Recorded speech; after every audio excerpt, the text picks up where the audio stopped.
Hello students, welcome to my channel. இப்போ என்ன பார்க்குறோன்னா 12th accountancyல chapter 5ல exercise sum number 5 பார்க்குறோம். Sinu and Sivu are partners sharing profit and losses in the ratio 5:3 அப்படிங்கிற old ratio படி old partner வந்து அவங்களோட profit and loss distribute பண்ணிக்கிருக்காங்க. இந்த view of Kausalya அப்படிங்கிற new partner வந்து admit ஆகுறாங்க.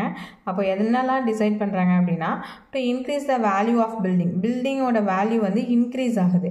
Increase ஆகுனுச்சு ஒரு அசட் வந்து இன்க்ரீஸ் ஆகுனுச்சுன்னா அதை எங்கே போடணும், ரீவேல்யூஷன் அக்கௌண்ட்டில் கிரெடிட்டில் போடணும். ஓகேவா? அதே மாதிரி to bring into record investment at 10,000 which have not so far been brought into an அக்கௌண்ட்டில் அவங்க வந்து ரெக்கார்ட் பண்ணாமல் விட்டுட்டாங்க. அப்போது ரெக்கார்ட் பண்ணாத அசட் எல்லாமே என்ன பண்ணணும், ரீவேல்யூஷன் அக்கௌண்ட்டில் கிரெடிட் பண்ணணும். நெக்ஸ்ட்டு டு டிக்ரீஸ் ஆகிருக்கு மெஷினரியும் ஃபர்னிச்சரும். அப்போ மெஷினரி ஃபர்னிச்சருங்கிறது ஒரு அசட், அதோட வேல்யூ டிக்ரீஸ் ஆகினுச்சுன்னா டெபிட் பண்ணணும். ரீவேல்யூஷன் அக்கௌண்ட்டுக்கு தான் நான் சொல்லிகிட்டு இருக்கேன். Next to write off sundry creditors by 16,000. Sundry கிரெடிட்டார்ஸோட வேல்யூ என்ன இருக்குது, டிக்ரீஸ் ஆகிருக்கு, அதாவது ரைட் ஆஃப் ஆகிருக்கு. ஓகேவா? அப்போ இந்த 16,000 என்னன்னு வரும், கிரெடிட்டில் வரும். அது இன்க்ரீஸ் ஆகினுச்சு அப்படின்னா தான் டெபிட்டில் வரும், டிக்ரீஸ் ஆகினுச்சு லயபிலிட்டி அப்படின்னா கிரெடிட்டில் வரும். இப்போது எந்தெந்த ஐட்டம் இன்க்ரீஸ் ஆகிருக்கு, எது டிக்ரீஸ் ஆகிருக்கு அப்படின்னு பாருங்கள். இப்போ இங்கே கிரெடிட்டில் போட வேண்டியது என்னது, building account, investment account, sundry creditors. வாங்க ஜேர்னல் என்ட்ரிஸோ ரீவேல்யூஷன் அக்கௌண்ட் கேட்டிருக்காங்க. ஜேர்னல் என்ட்ரிஸ் போடுறதுக்கு என்ன heading, date, particulars, ledger, folio number, debit, credit. எதெல்லாம் வந்து கிரெடிட்டில் போடணும், building account data, investment account data, sundry creditors account data to revaluation account. ஓகேவா? ரீவேல்யூஷனில் கிரெடிட்டில் வரும். Ledger போடும்போது புரியும் உங்களுக்கு. இப்போ பில்டிங்கோட வேல்யூ எவ்வளோ கொடுத்துருக்காங்க, 40,000. Investment value 10,000. Next sundry creditors value 16,000. எல்லாத்தையும் ஆட் பண்ணி 66,000 போடணும். நெக்ஸ்ட்டு டிக்ரீஸ் ஆனது எது அப்படின்னு பார்த்தீங்கன்னா டெபிட்டில் போட வேண்டியதுன்னா மிஷினரி ஃபர்னிச்சரும். அப்போது அதுக்கு என்ன என்ட்ரி வரும், revaluation account data to machinery account, furniture account.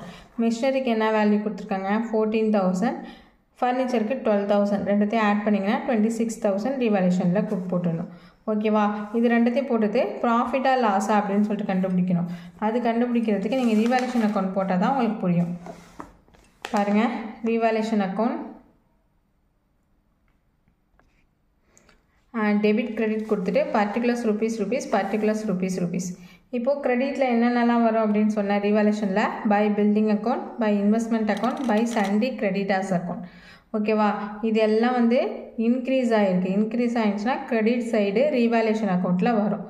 Okay, இப்போ சன்ட்ரி கிரெடிட்டார்ஸ் மட்டும் என்ன ஆகிருக்கு, டிக்ரீஸ் ஆகிருக்கு. அதான் ஆப்போசிட் லயபிலிட்டி சன்ட்ரி கிரெடிட்டார்ஸ்ங்கிறது. அது வந்து டிக்ரீஸ் ஆனால் தான் கிரெடிட்டில் வரும், இன்க்ரீஸ் ஆனால் டெபிட் சைட் போயிடும்.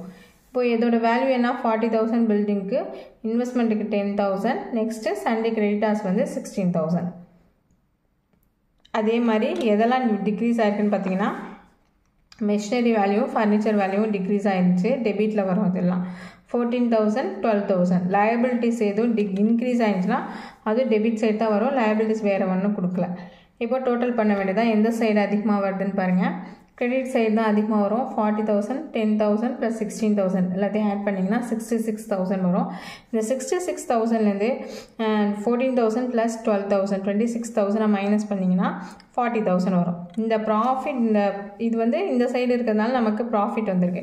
என்ன நேம் கொடுப்பீங்க, டு ப்ராஃபிட் ட்ரான்ஸ்ஃபர் டு யாருக்கு போகும், ஓல்டு பார்ட்னர் யார் இருக்காங்க, Seenu's capital account, Siva's capital account. 2 பேர் இருக்காங்க, சீனுவும் சிவாவும். இவங்களோட கேபிட்டலுக்கு வந்து ட்ரான்ஸ்ஃபர் ஆகிடும். எந்த அமௌண்ட்டு, இந்த 40,000. இந்த 40,000 எந்த ரேஷியோ படி பிரித்து கொடுப்பீங்கன்னா அவங்களோட ஓல்டு ரேஷியோ 5:3 அப்படிங்கிற ரேஷியோ படி பிரிச்சுக்கணும். அப்போ 40,000